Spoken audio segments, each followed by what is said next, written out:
happy Monday to you. Welcome back for chapter 20. The Great Gum Machine. Mr. Wonka led the party over to a gigantic machine that stood in the very centre of the inventing room. It was a mountain of gleaming metal that towered high above the children and their parents. Out of the very top of it there sprouted hundreds and hundreds of thin glass tubes, and the glass tubes all curled downwards and came together in a bunch and hung suspended over an enormous round tub as big as a bath. "Here we go," cried Mr. Wonka, and he pressed 3 different buttons on the side of the machine. A second later, a mighty rumbling sound came from inside it, and the whole machine began to shake most frighteningly, and steam began hissing out of it all over, and then suddenly the watchers noticed that runny stuff was pouring down the insides of all the hundreds of little glass tubes and squirting out into the great tub below. And in every single tube, the runny stuff was of a different colour, so that all the colours of the rainbow, and many others as well, came sloshing and splashing out into the tub. It was a lovely sight, and when the tub was nearly full, Mr. Wonka pressed another button, and immediately the runny stuff just disappeared, and a whizzing, whirring noise took its place, and then a giant whizzer started whizzing around inside the enormous tub, mixing up all the different coloured liquids in it like an ice cream soda. Gradually the mixture began to froth. It became frothier and frothier, and it turned from blue to white to green to brown to yellow, then back to blue again. "Watch!" cried Mr. Wonka. Click went the machine, and there was a stopped whizzing. And now there came a sort of sucking noise, and very quickly all the blue, frothy mixture in the huge basin was sucked back into the stomach of the machine. There was a moment of silence. Then a few queer rumblings were heard. Then silence again.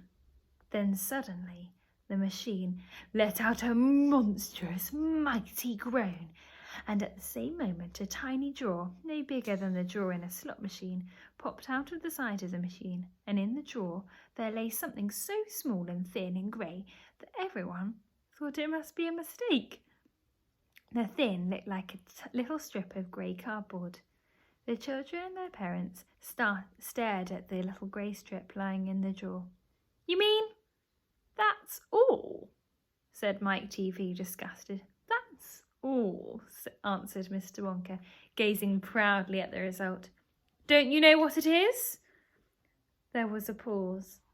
Then suddenly Violet Beauregarde, the silly gum-chewing girl, let out a yell of excitement. "By gum, it's gum!" she cried. It's a stick of chewing gum." "Right you are," cried Mr. Wonka, slapping Violet hard on the back. "It's a stick of gum. It's a stick of the most amazing and fabulous and sensational gum in the world." There's the big chewing gum machine. Going to carry on reading chapter 21 because that was just a short one. "This gum," Mr. Wonka went on, "is my latest, my greatest, my most fascinating invention. It's a chewing gum meal. It's that tiny little strip of gum lying there is a whole 3-course dinner all by itself." "What sort of nonsense is this?" said one of the fathers. "My dear sir," cried Mr. Wonka, "when I start selling this gum in the shops, it will change everything. It will be by the end of all the kitchens and all the cooking. There will be no more shopping to do, no more buying of meat, groceries. There'll be no knives and forks at mealtimes, no plates, no washing up, no rubbish, no mess, just a little strip of Wonka's magic chewing gum. And that's all you'll ever need for breakfast, lunch and supper. This piece of gum I've just made happens to be tomato soup, roast beef and then blueberry pie. But you can have almost anything you want." "What do you mean it's tomato soup, roast beef and blueberry pie?" said Violet Beauregarde. "Well, if you start chewing it," said Mr. Wonka, "then that is exactly what you would get on the menu." It's absolutely amazing. You can actually feel the food going down your throat and into your tummy, and you can taste it perfectly. And it fills you up. It satisfies you. It's terrific.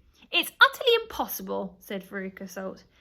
Just so long as it's gum, shouted Violet Beauregard. Just so long as it's a piece of gum and I can chew it, then that's for me. And quickly she took her own world record piece of chewing gum from her mouth, stuck it behind her left ear. Come on, Mr. Wonka, she said, hand over this magic gum of yours and we'll see if the thing works. Now, Violet, said Mrs. Beauregard, her mother, let's do anything silly, Violet. I want the gum, Violet said obstinately. What's so silly? I would rather you didn't take it, Mr. Wonka told her gently. You see, I haven't got it quite right yet. There are still one or two things. Oh, to blazes with that, said Violet.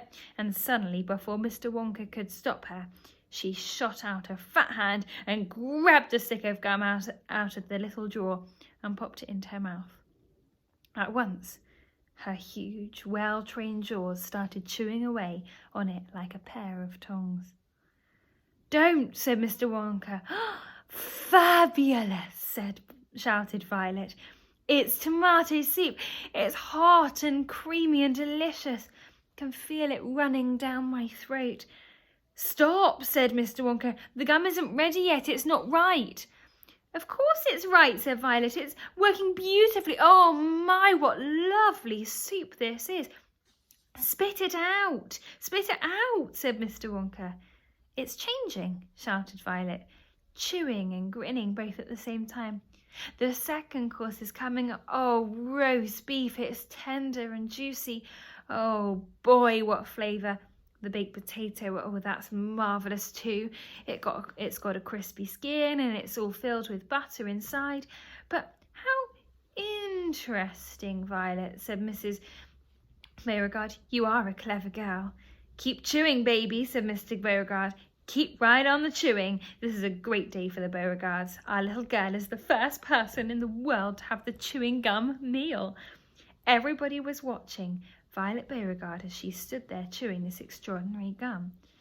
Little Charlie Bucket was staring at her absolutely spellbound, watching her huge rubbery lips as they pressed and unpressed with the chewing, and Grandpa Joe stood beside him, gaping at the girl. Mr. Wonka was wringing his hands and saying, No, it's not ready for eating. It isn't ready for eating. It isn't right. You mustn't do it. Blueberry pie, and cream, shouted Violet Beauregard. Blueberry pie and cream. Here it comes. Oh my, it's perfect. It's beautiful. It's exactly as though I'm swallowing it. It's as though I'm chewing and swallowing great big spoonfuls of the most marvellous blueberry pie in the world. Good heavens, girl, shrieked Mrs. Beauregard, suddenly staring at Violet. What's happening to your nose? I'm going to pause there and I'm going to come back tomorrow and finish chapter 20.